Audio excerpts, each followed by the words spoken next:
ngeen baal ma àq nag sama wax dama koy wax ci ñaari kàllaama benn bi ci français laa koy wax après mottile ko ci wolof ndaxte dañoo nekk ay école di jàngal foofu xale yi français moo tax ma def discours bi ci ñaari kàllaama yooyu.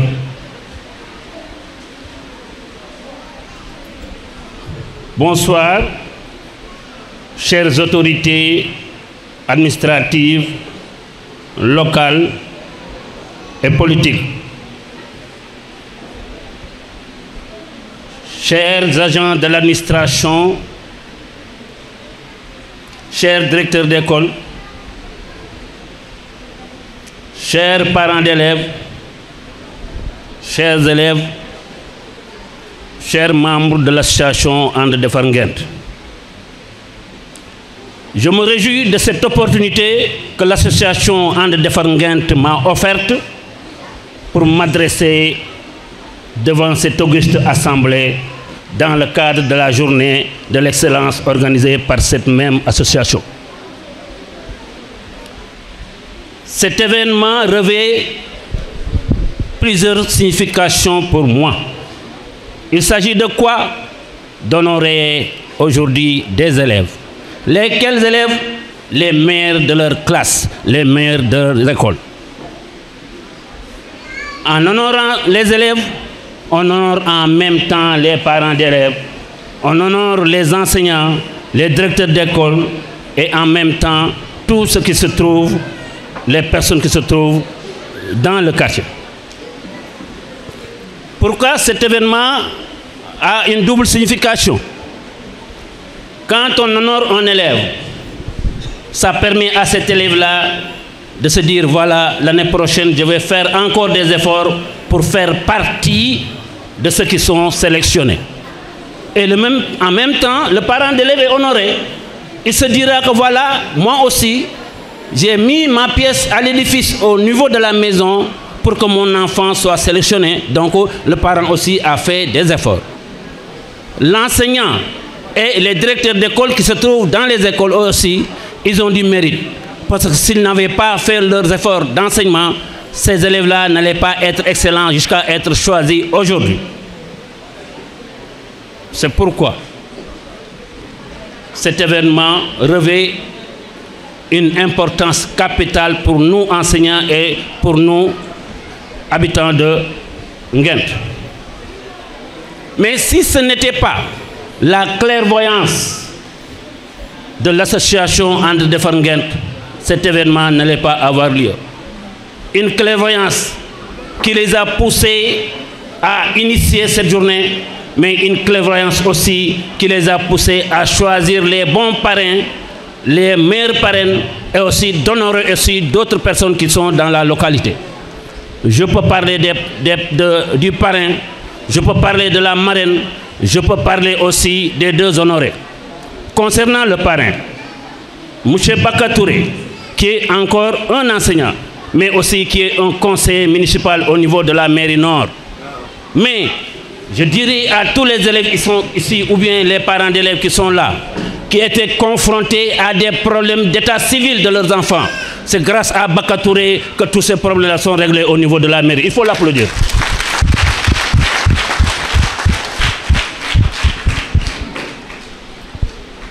Grâce à la clairvoyance de l'association And Defar Nguent, qui nous ont choisi ce parrain-là et qui ont choisi la marraine Mariama Pouy. Moi, j'ai fait 10 ans à Nguent à l'école Serigne Issa Dème. J'ai trouvé, même avant mon arrivée à l'école, que Mariama Pouy accompagnait annuellement toutes les femmes qui sont là-bas pour accueillir les enseignants au niveau des examens. Donc, ce n'est pas du hasard. Concernant les honorés, je parlerai de Youssou Diène, qui est l'ICP du poste de santé de Nguent.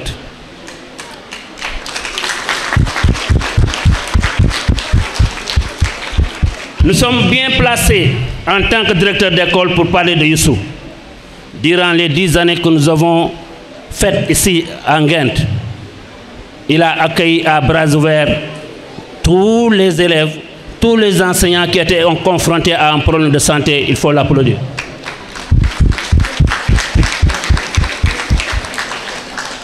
Quant à Mère Fat Niang, qu'on appelle communément Mère Nianga, je pense que tous les Nguentois la connaissent du moins. Ses efforts en tant que Badian Gox, s'occupant de la santé et de toute autre activité au niveau de Nguent. Mais au niveau de l'école, on peut lui témoigner beaucoup de choses. Un jour, elle avait pris l'engagement de s'occuper du nettoiement de toutes les toilettes de Nguent, sans attendre aucun sou.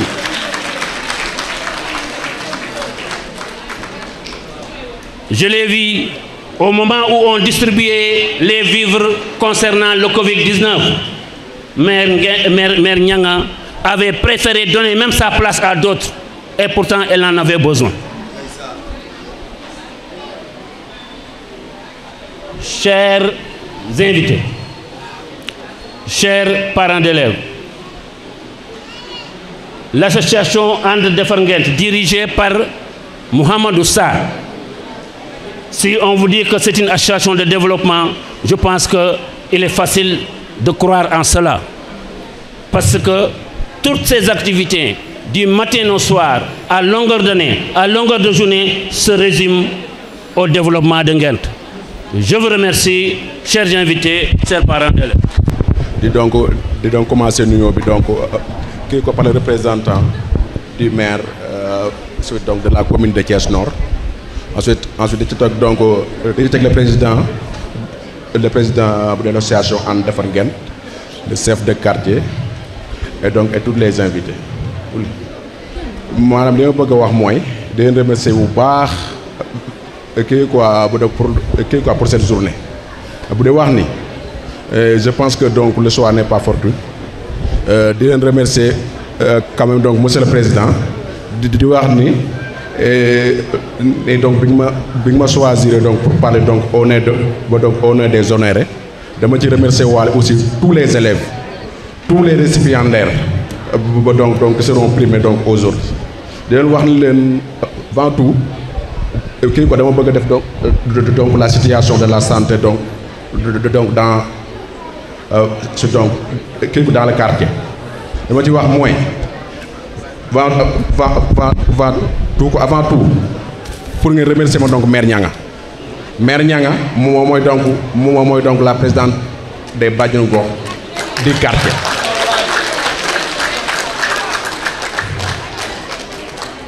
Parce que c'est par exemple, c'est une grande-mère qui a donc plus de 70 ans, qui veille vraiment pour le bon fonctionnement donc, de la structure. 70 ans, c'est pas facile. Mais donc, elle est en train de faire donc, un travail de fourmi dans la communauté. Parce que quand on parle de la santé, c'est d'abord donc au niveau communautaire. Moi, madame du souf, il faut commencer. Donc soo ko ñëw ci ñekk ci kaw li ci kaw mooy ñan moom mooy ñun c'est-à-dire nous donc on a 70% donc du volet préventif et donc 30% du volet curatif mooy leen ñoom donc les Badian Gox à travers Mère Nianga ñooy donc dugg ci kër yi di donc dénicher donc les malades naa leen pour ngeen dem donc hôpital moom moo koy def Mère Nianga jërëjëf.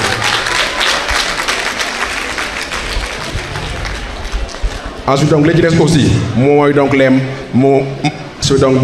la marraine et c'est donc le parrain, le chef de quartier et monsieur le maire.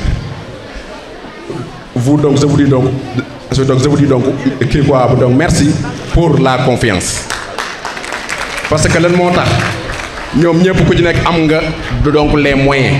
Pour nga dem donc dag ticket 10 000 francs donc à la clinique soir nga def ko fenen nga jël donc après nga jël ordonnance 50 000 mais heureusement duñ ko def c'est grâce à la confiance ku ci feebar ci hôpital bi ngay ñëw ñoom ñi ñëpp ku ci nekk ku ci feebar sa njaboot sa waa personnel ku ci feebar fépp daf lay wax nga ñëw ko en commençant par monsieur le maire donc Mamadou Diakhaté il y a de cela moins 2 mois foofu lañ ko hospitalisé sa famille ku ci feebar après mu la nga dem men loolu je pense que donc c'est la confiance Donc, merci pour cette confiance.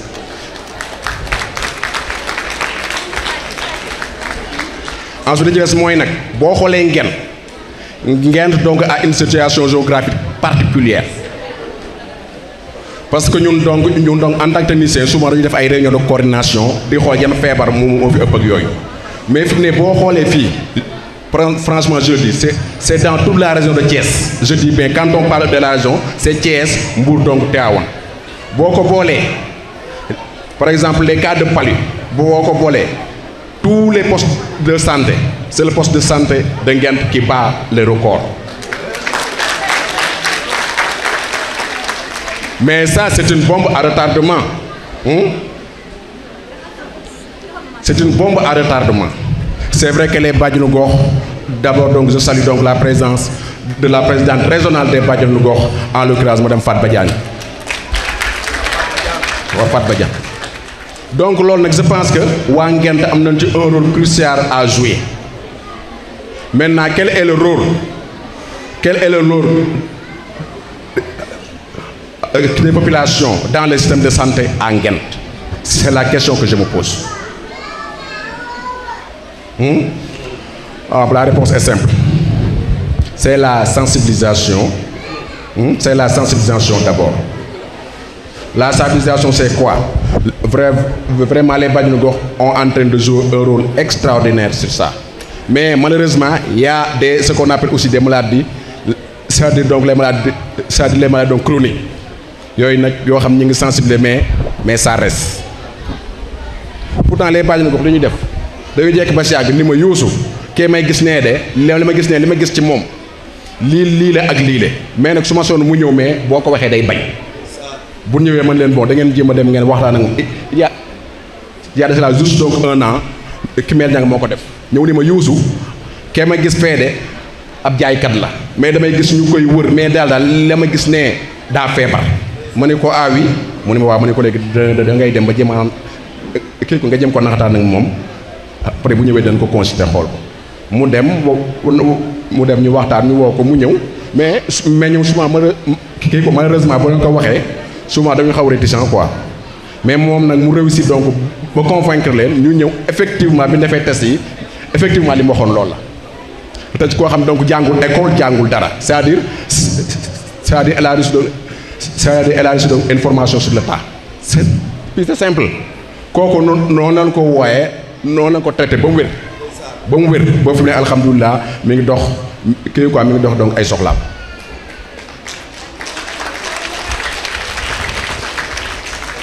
Je reviens aussi sur le paludisme lii moom xam naa c'est pas les populations de Nguent mais c'est pour les collectivités territoriales. Il y a ce qu'on appelle la bande verte autrement donc le canal à ciel ouvert. Moo jaar ci buntu poste santé Nguent traversé 24/24 12 mois sur 12 il y a de l'eau loolu il faut waa Nguent jëm kee jóg xaw ma ban mooy la ci ma jóge mais tant que le canal à ciel ouvert est là toujours il y a donc la prolifération donc des moustiques te ku wax moustique wax lan wax donc sibbiru mooy suñu problème fii ak donc tuberculose je ne trahis pas le secret médical nag mais je le parle dans le cadre général. Sibbiru ak donc tuberculose mooy sunu problème sànq wax naa ko nee naa dans la région de Thiès le quartier de Nguent moo fi ëppale ay cas de donc paludisme mais boo xoolee tuberculose dans la ville de Thiès le quartier de Nguent moo nekk en deuxième position en termes de donc nosologie. Je pense que mon collègue Yade est là dama bàyyi ma fen souvent les réunions de coordination dañ ci wax waaw loolu dañ ci wax. En tout cas li ma leen wax mooy na leen gën a donc àndaat sensibiliser wu vraiment pour la lutte donc contre ces maladies ndeysaan sànq yaa ngi koy wax boo gisee poste santé bi mel nii nag wax dëgg c'est vrai que bi ma ko jël xawoon naa metti c'était donc dans des conditions difficiles mais donc vraiment grâce donc à l'appui du CDS que je salue quand même de passage à l'occurrence Ahmed Gueye et je vais donc Alpha Camara ñoom ñoo ci jàpp ba nga xam ne tout le travail a été facile. Il y a aucun problème. Il y a donc aucun problème sur ça. Wow.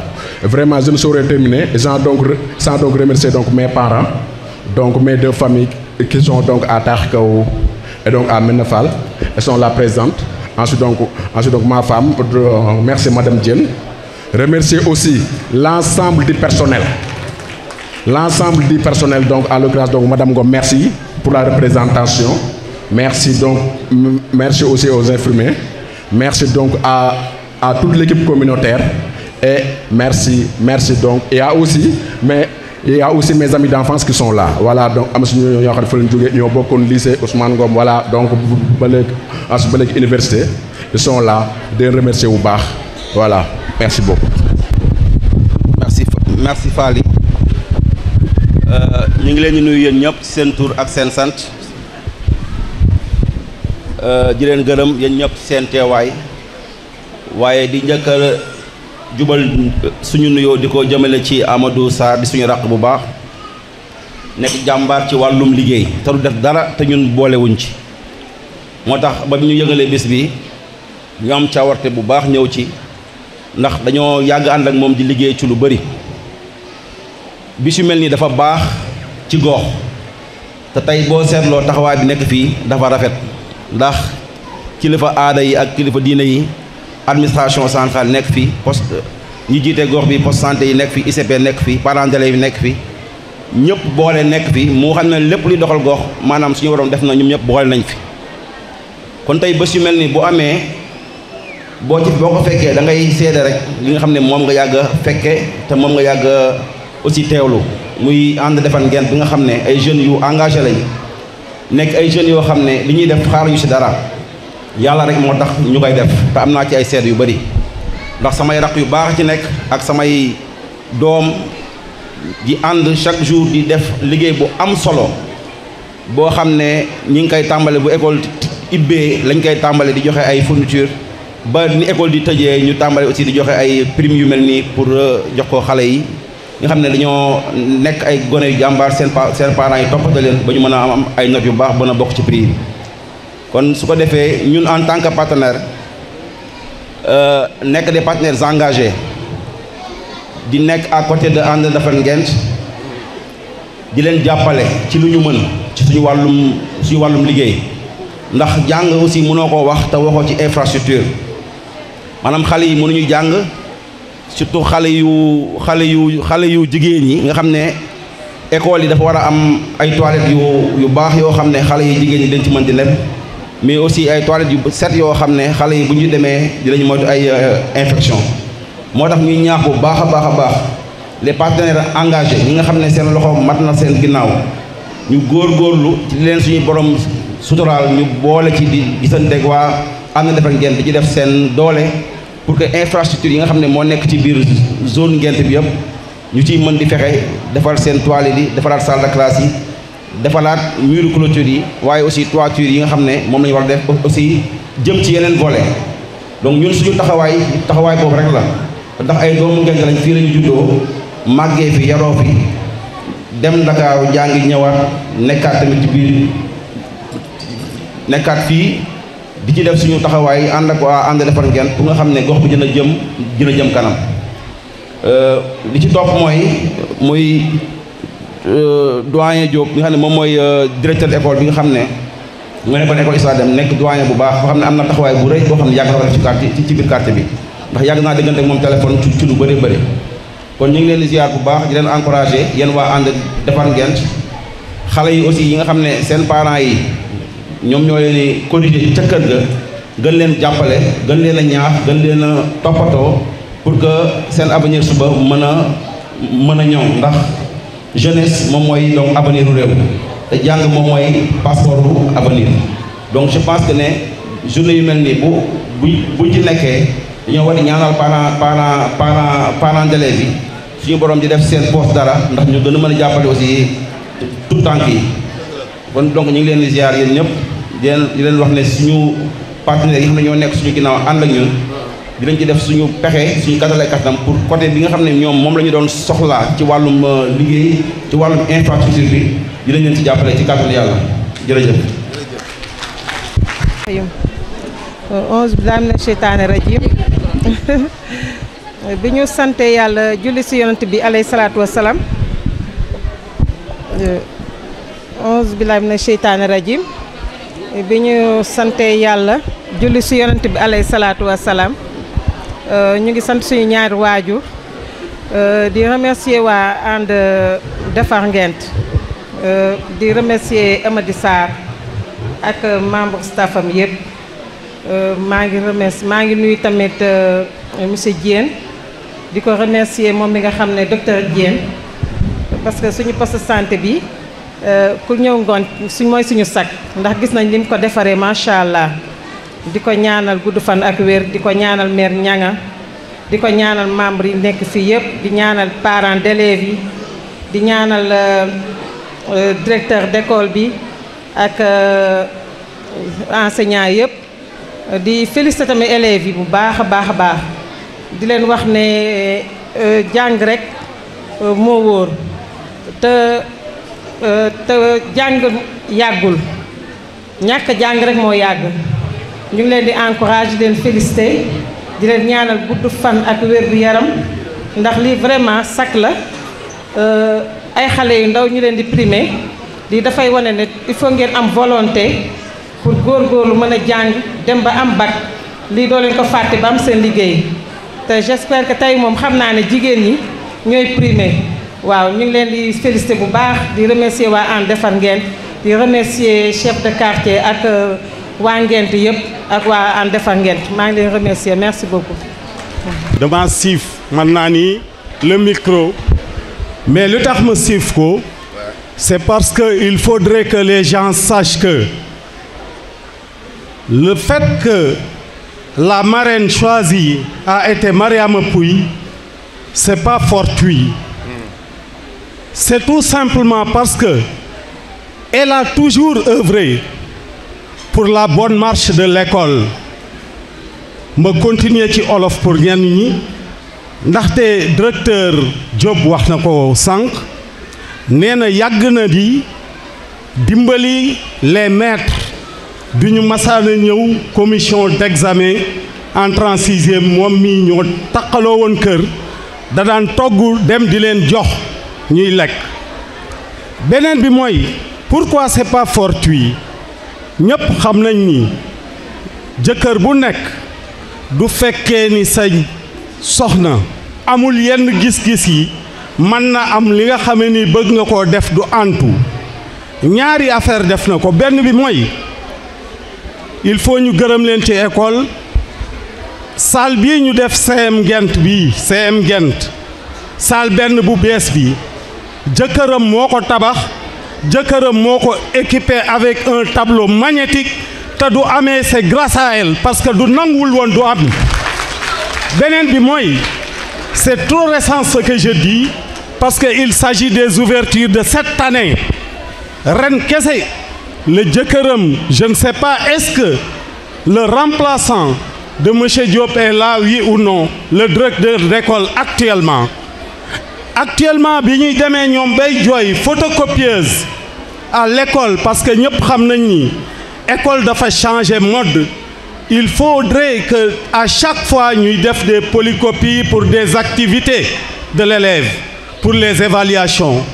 Son mari monsieur Dieng qui est mon ami on est ensemble depuis 1976 ce n'est pas aujourd'hui ça fait plus de 50 ans ou bien 40 ans en tout cas donc c'est mon ami d'enfance moom moo jënd photocopieuse boobu teg fa jox ko le directeur actuel pour actuellement lépp loo xam ni photocopieuse la mu koy def donc ku mel noonu du ñu tànnee soxnaam ni marraine la c'est pas le hasard du lu ko neex moo tax ñu def ko mais dañ ko jël parce que day œuvre ci école je tenais à éclaircir cela je vous remercie.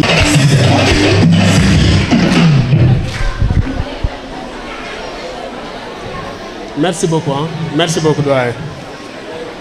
Monsieur le délégué du quartier de Ngent, monsieur le délégué de la ZAC, monsieur le délégué du quartier Escale, monsieur le délégué du quartier de Tahikao, chers membres de l'association And Defar Ngent, monsieur l'ICP Youssou Diène, madame la marraine Mariama Pouye Dieng, madame Mama Penda Dieng, maman Badianou Gox, chers enseignants, chers parents, chers élèves, mesdames, messieurs, c'est avec un grand honneur que je rends grâce au Créateur, lui qui m'a donné un cœur pour croire, des jambes pour marcher et une âme pour servir.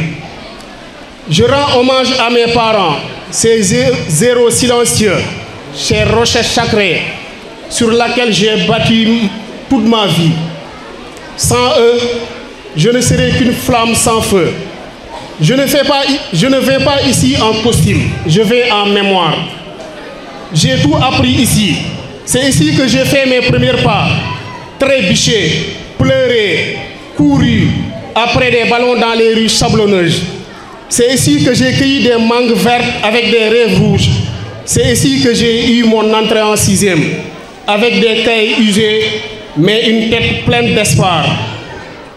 Ngent n'est pas mon passé, Ngent est ma vérité.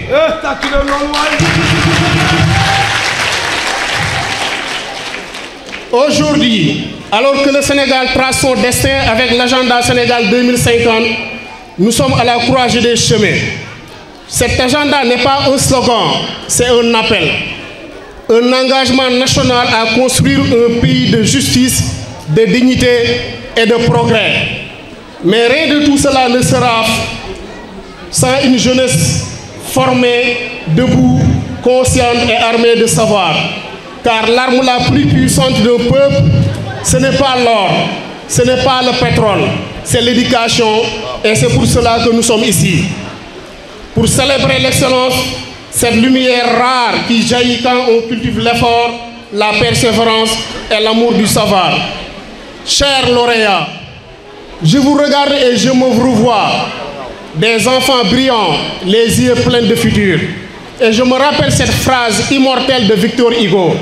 Quand je vois un enfant, il m'inspire deux sentiments, tendresse pour ce qu'il est, respect pour ce qu'il peut devenir. Oui, je vous respecte et je vous tends la main. Mais surtout, je vous tends une mission. Armez-vous de savoir comme on s'arme pour une guerre sainte.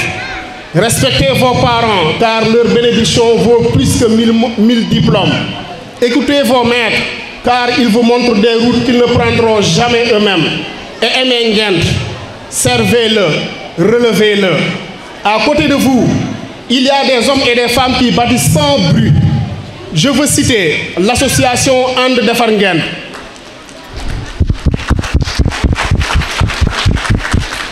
Ils construisent des toilettes pour les écoles pendant que d'autres font des discours. Ils désensablent nos rues pendant que d'autres s'enferment dans les bureaux. Ils désherbent les cimetières pour honorer nos morts. Ils reboisent nos terres pour que demain ait de l'ombre. Ils sont la preuve que l'action vaut mieux que les promesses. Et moi, aujourd'hui, je ne suis que leur écho, leur témoin, leur voix. Enfin, je ne peux terminer sans saluer mes frères de lutte, les militants infatigables de PASTEF, les patriotes.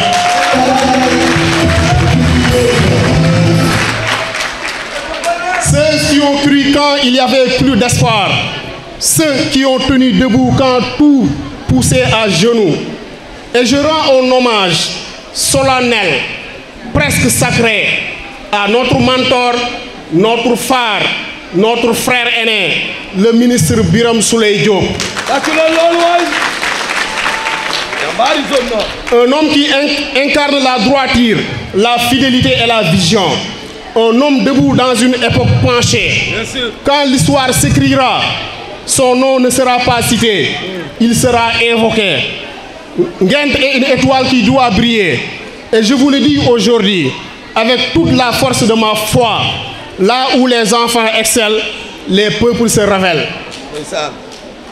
En terminant, je dirais, je veux citer ici, dans l'assistance, saluer ma femme, Aïda Sy.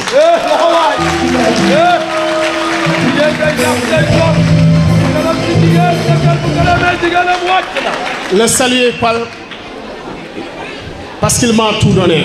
C'est lui qui encadre les enfants. Vive l'excellence, vive la jeunesse, vive Ngent. Je vous remercie. suñ ma mayee ma tënk ko ci wolof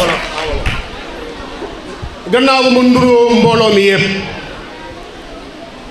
tàmbalee ci nuyoo bi nos chers délégués de quartier ñoom ñi nga xam ni ay waajur lañ ci ñun ànd ak ñun ci liggéey bi def ñu ay doom di ñu gunge saa su nekk délégué de quartier de Nguent ci moom laay tàmbalee délégué de quartier de la ZAC moo ngi fi ma koy gis délégué de quartier bu Këri Kaw moo ngi fi ma koy gis délégué de quartier de Escale di nuyu la marraine madame Mariama Pouy pour l'excellence qu'elle est en train de faire au niveau de Nguent di nuyu également monsieur Thiel moom mi nga xam ne mooy ICP bi di def un excellent travail au niveau du poste de santé de Nguent di nuyu suñu bàjjanu gox yi nga xam ni ñoo ñu gunge di nuyu les directeurs parents yi nga xam ne ñoo ñëw gunge ci xale yi di nuyu également xale yi Nguent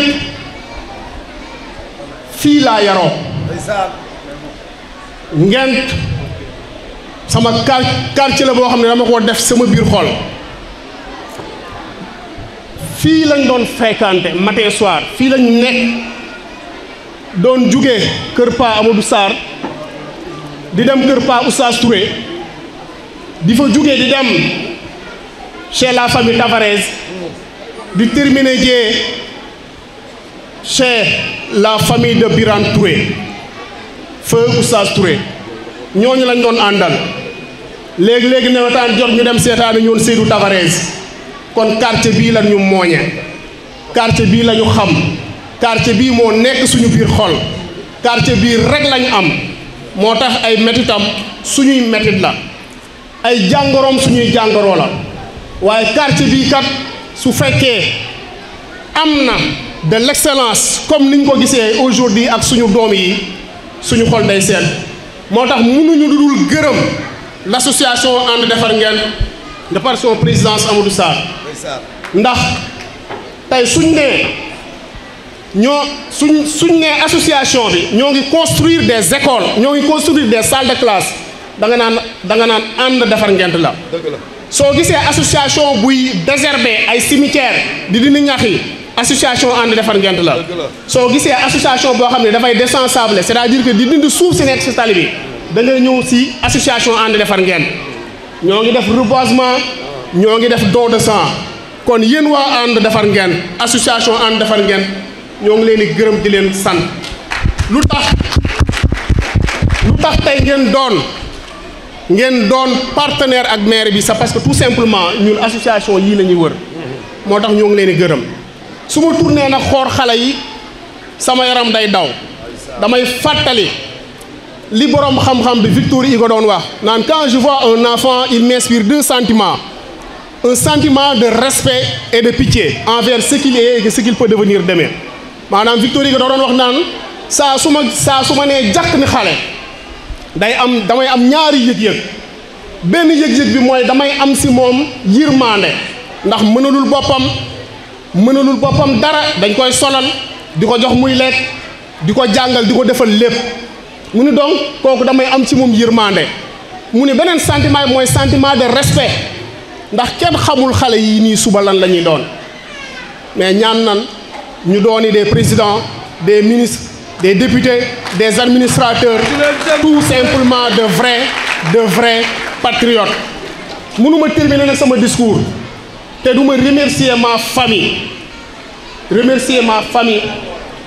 sama yaay moom mi nga xam ni moo ma defal lépp ak sama waajur bu góor mi nga xam ni génn na àdduna remercier mes familles mes frères patriotes ils sont là toujours engagés bi dëkk bi lëndamee ñii ñoo sañoon a génn janoo ñoo ngi leen di gërëm di leen sant ci taxawaay bi ngeen taxaw du ñu terminer te remercier yi wuñu ki nga xam ni mooy suñu mentor moo ñuy gunge moo ñuy xelal moo ñuy orienté moo nañu kat la politique du pasaree xaalis du jël alalu jàmbur du wax loo xam ne du dëgg lépp lu ngeen di def seet leen ci seen borom ndax ëllëg di ngeen ko layoo kooku mooy le frère Birame Souleye Diop le ministre di terminer nag